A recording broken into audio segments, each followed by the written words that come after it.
என்ன பார்க்க போகிறோம் அப்படின்னு பார்த்தோன்னா என்எல்சி இந்தியா லிமிட்டட்லேருந்து ஒரு வேக்கன்சி வெளியிட்டிருக்காங்க. அதை பற்றி தான் இந்த வீடியோவில் பார்க்க போகிறோம். அதாவது ஃபஸ்ட்டு வந்து ஜூனியர் ஓவர்மேன் ட்ரெயினி. இதுக்கு வந்து ஸ்கேல் ஆஃப் பே வந்து உங்களுக்கு 31,000லேருந்து 1,00,000 வரை கொடுக்காங்க. எங்கே அப்படின்னு பார்த்தோன்னா நெய்வேலி தமிழ்நாடு தான். நம்பர் ஆஃப் போஸ்டிங் வந்து 69. யூஆர் கேட்டகரியாக இருந்தால் 31 வேக்கன்சியும், இடபிள்யூஎஸ் கேட்டகரியாக இருந்தால் 6 வேக்கன்சியும், ஓபிஎஸ்ஸாக இருந்தீங்கன்னா நீங்கள் 18 வேக்கன்சியும், எஸ்சியில் 13 அண்ட் எஸ்டி கேட்டகரியில் ஒரு வேக்கன்சின்னு சொல்லியிருக்காங்க. அதுக்கப்புறம் என்ன அப்படின்னு பார்த்தோன்னா மைனிங் சர்ட்டர் செலெக்ஷன் கிரேடு 1 26,000லேருந்து உங்களுக்கு வந்து 1,10,10,000 வரை சேல்ரி கொடுக்குறதா சொல்லியிருக்காங்க. சேம் போஸ்டிங் சேம் இடத்துல தான். நம்பர் ஆஃப் போஸ்ட் பொறுத்த வரைக்கும் 102 வேக்கன்சி. யூஆர் கேட்டகரியில் உங்களுக்கு ஒரு 59 வேக்கன்சி, இடபிள்யூஎஸில் 10, ஓபிசியில் ஒரு 8 வேக்கன்சி, எஸ்சியில் ஒரு 24 வேக்கன்சி அண்ட் எஸ்டி கேட்டகரியில் ஒரு வேக்கன்சின்னு சொல்லியிருக்காங்க. அதுக்கப்புறம் எஜுகேஷன் குவாலிஃபிகேஷன் பொறுத்த வரைக்கும் diploma in mining or mining engineering வந்து நீங்கள் முடிச்சிருக்கணும் அப்படின்னு சொல்லியிருக்காங்க. அதுக்கப்புறம் ஓவர்மேன் சர்டிஃபிகேட் உங்கள்கிட்ட இருந்துச்சு அப்படின்னா அதுவும் ஓகே தான். அதுக்கடுத்து வந்து வேலிட் ஃபர்ஸ்ட் எய்ட் சர்டிஃபிகேட்னு சொல்லியிருக்காங்க. அடுத்து மைனிங் சர்ட்டருக்கு வந்து டிப்ளமோ ஆர் டிகிரி சப்ஜெக்டில் வந்து நீங்கள் மைனிங் இன்ஜினியரிங் வந்து படிச்சிருக்கணும். அடுத்து மைனிங் சர்ட்டர் சர்டிஃபிகேட் இருந்தால் ஓகே தான். வேலிட் ஃபர்ஸ்ட் எய்ட் சர்டிஃபிகேட் அப்படி இல்லை அப்படின்னா diploma in mining with overman competency certificate அப்படின்ற மாதிரி மென்ஷன் பண்ணியிருக்காங்க.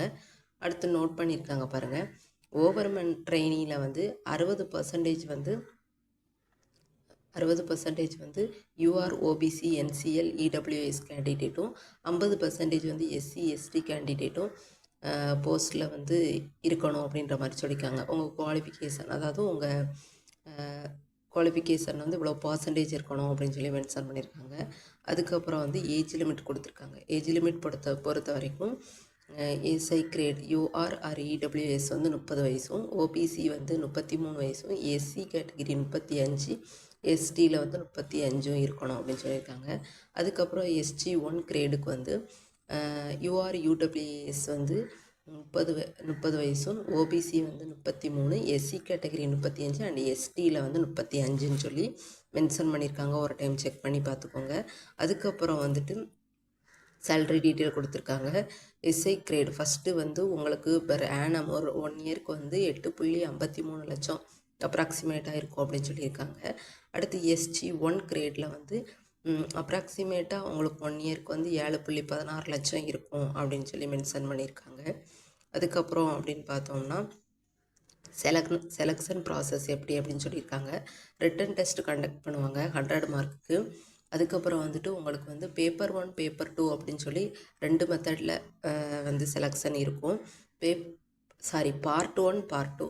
பார்ட் 1ல் வந்து 30 கொஸ்டின்ஸ் வந்து உங்களுக்கு general aptitude, quantitative aptitude, reasoning and general awareness அந்த மாதிரி இருக்கும். அதுக்கப்புறம் வந்துட்டு பார்ட் 2ல் வந்து 70 questions subject knowledge totally 100 mark இருக்கும் அப்படின்னு சொல்லியிருக்காங்க. அதுக்கப்புறம் வந்துட்டு ரிட்டன் டெஸ்ட்டில் வந்து அப்ஜெக்டிவ் டைப்பில் தான் இருக்கும் அப்படின்னு சொல்லியிருக்காங்க. நெகட்டிவ் மார்க்லாம் எதுவுமே கிடையாது. அதுக்கடுத்து வந்து பார்த்திங்க அப்படின்னா ரிட்டன் டெஸ்ட்டுக்கு வந்து உங்களுக்கு 120 மினிட்ஸ் வந்து டைம் இருக்கும் அப்படின்னு சொல்லியிருக்காங்க. கொஸ்டின் பேப்பர் பொறுத்த வரைக்கும் இங்கிலீஷ் லாங்குவேஜில் மட்டும்தான் இருக்கும் அப்படின்னு மென்ஷன் பண்ணியிருக்காங்க. மினிமம் குவாலிஃபையிங் மார்க்ஸ் அப்படின்னு பொறுத்த வரைக்கும் 50% வந்து யூஆர்இடபிள்யூஎஸ் கேண்டிடேட் வந்து இருக்கணும் அப்படின்னு சொல்லியிருக்காங்க. 40% எஸ்சி எஸ்டி ஓபிசி என்சிஎல் இவங்கெல்லாம் இருக்கணும் அப்படின்ற மாதிரி மென்ஷன் பண்ணியிருக்காங்க. ஒரு டைம் செக் பண்ணி பார்த்துக்கோங்க. அதுக்கப்புறம் வந்து என்ன பார்க்க போகிறோம் அப்படின்னு பார்த்தோன்னா அப்ளிகேஷன் ஃபீஸ், அதாவது அப்ளை பண்ணுறதுக்கு எவ்வளோ ஃபீஸ்ன்னு மென்ஷன் பண்ணியிருக்காங்க. ஜூனியர் ஓவர்மேனாக இருந்தீங்க அப்படின்னா கேட்டகரி வைஸ் யூஆர்இடபிள்யூஎஸ் ஓபிசி கேண்டிடேட்டாக இருந்தீங்கன்னா அப்ளிகேஷன் ஃபீஸ் வந்து உங்களுக்கு 300 ரூபா சொல்லியிருக்காங்க. ப்ராசஸிங் ஃபீஸ் பொறுத்த வரைக்கும் 250 ப்ளஸ் 45 மொத்தம் சேர்த்து 595 ரூபா. SC ST and ex service கேண்டிடேட்டாக இருந்தீங்கன்னா எக்ஸ்டம்ப்டுன்னு சொல்லியிருக்காங்க. 280 ரூபா ப்ளஸ் 45 GST 295, மொத்தம் உங்களுக்கு 295 தான் ஃபீஸுன்னு சொல்லியிருக்காங்க. மைனிங் சர்ட்டரை பொறுத்த வரைக்கும் யூஆர்இடபிள்யூஎஸ் ஓபிசி கேண்டிடேட்டாக இருந்தீங்கன்னா 250 அப்ளிகேஷன் ஃபீஸும், 200 ப்ளஸ் 36 GST போக 486 ரூபா சொல்லியிருக்காங்க. செக் பண்ணி பார்த்துக்கோங்க. அதுக்கப்புறம் வந்துட்டு டாக்குமெண்ட்டு பொறுத்த வரைக்கும் சொல்லியிருக்காங்க பாருங்கள் என்னென்ன டாக்குமெண்ட் இருக்கணும்னு. உங்களோட birth certificate, 10th mark sheet, 12th mark sheet, diploma and degree முடிச்சிட்டிங்கன்னா அந்த certificate, Aadhaar card, PAN card, professional certificate எல்லாம் மென்ஷன் பண்ணியிருக்காங்க. இதையும் ஒரு டைம் செக் பண்ணி பார்த்துக்கோங்க. அதுக்கப்புறம் வந்துட்டு முக்கியமானது பார்க்க போகிறோம். அதாவது இம்பார்ட்டன்ட் டேட்ஸ். ஓப்பனிங் டேட் வந்து 15/4/2025, க்ளோசிங் டேட் வந்து 14/5/2025, லாஸ்ட் டேட் பொறுத்த வரைக்கும் 14/5/2025 15/5/2025 சொல்லியிருக்காங்க. கீழே வந்து ஃபார்ம் கொடுத்துருக்காங்க. டவுன்லோட் பண்ணி நீங்கள் நிரப்பி சென்ட் பண்ணுற மாதிரி இருக்கும். அவ்வளோதான் ஃப்ரெண்ட்ஸ். இந்த பிடிஎஃப்பை வந்து நான் டிஸ்கிரிப்ஷனில் கொடுக்கேன், டவுன்லோட் பண்ணி பார்த்துக்கோங்க. இது மாதிரி ஜாப் டீட்டெயில் பற்றி நீங்கள் தெரிஞ்சுக்கணும் அப்படின்னா நம்ம சேனலை லைக் பண்ணுங்கள், ஷேர் பண்ணுங்கள் அண்ட் உங்கள் ஃப்ரெண்ட்ஸுக்கு தெரியப்படுத்துங்க.